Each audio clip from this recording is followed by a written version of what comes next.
রোজ দেখেন, যার শাড়ি, কপালের টিপ, কানের দুল আর পায়ের গোড়ালি আপনি রোজ দেখেন, আর আরো অনেক কিছু দেখতে পাওয়ার স্বপ্ন দেখেন।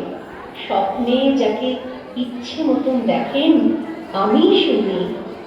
বিহারের প্রত্যন্ত গ্রামের দিনের আলোয় যার ছায়া মারানো আপনার ধর্মে নিষিদ্ধ, আর রাতের গভীরে যাকে বস্তি থেকে তুলে আনতে পাইক বরকন্দাজ পাঠান আপনি, আর সুসজ্জিত বিছানায় যার জন্য অপেক্ষায় অধীর হয় আপনার রাজকীয় লাম্পট্য, আমি সেই মেয়ে।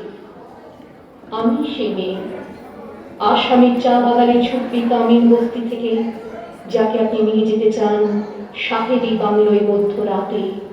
ফায়ার প্লেসের ঝলসে ওঠা আলোয় মোদির চোখে দেখতে চান যা অনাবৃত শরীর, আমি সেই মেয়ে। রাজস্থানের শুকনো উঠোন থেকে পিপাসার জল আনতে যাকে আপনি পাঠিয়ে দেন 10 মাইল দূরের সরকারি ইদারায়, আর 20 মাইল হেঁটে ক্লান্ত বিধ্বস্ত যে রমণী খরা কাকে ঘরে ফিরলেই যাকে বসিয়ে দেন চুলার আগুনের সামনে আপনার রুটি বানাতে, আমি সেই মেয়ে।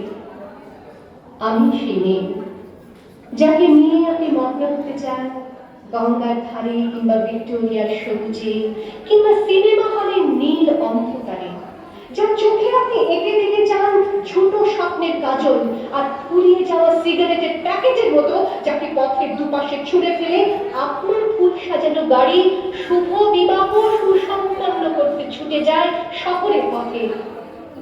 কোণে দেখা আলোর গভীরতে একা দাঁড়িয়ে থাকা, আমি শুনি। আমি সেই মেয়ে, আমাকে দেবতাও যাকে ক্ষমা করেন না, অহংকার আর শক্তির দম্ভে যার গর্ভে রেখে যান কুমারী অপমান, আর চোখের জলে কমতে হয়ে নদীর জলে ভাসিয়ে দিতে হয় কর্ণকে, আত্মযোগে। আমি সেই মেয়ে। সংসারের অসময়ে আমি ভরসা, আমার ছাত্র পড়ানো টাকায় মায়ের ওষুধ কেনা হয়, আমার বাড়তি রোজগারে ভাইয়ের বই কেনা হয়, আমার সমস্ত শরীর প্রবল বৃষ্টিতে ভিজতে থাকে, কালো আকাশ মাথায় নিয়ে আমি ছাতা হয়ে থাকি, ছাতার নিচে সুখে বাঁচে সংসার। আপনি আপনি আপনি আপনারা আপনারা আমার জন্য অনেক করেছেন, সাহিত্যে, কাব্যে, শাস্ত্রে, লোকাচারে আমাকে মা বলে পুজো করেছেন, প্রকৃতি বলে আদিক্ষেতা করেছেন, আবার শহরগঞ্জের কানাগুলিতে ঠোঁটে রং মাখিয়ে কুপি পাতে দাঁড় করিয়ে দিয়েছেন।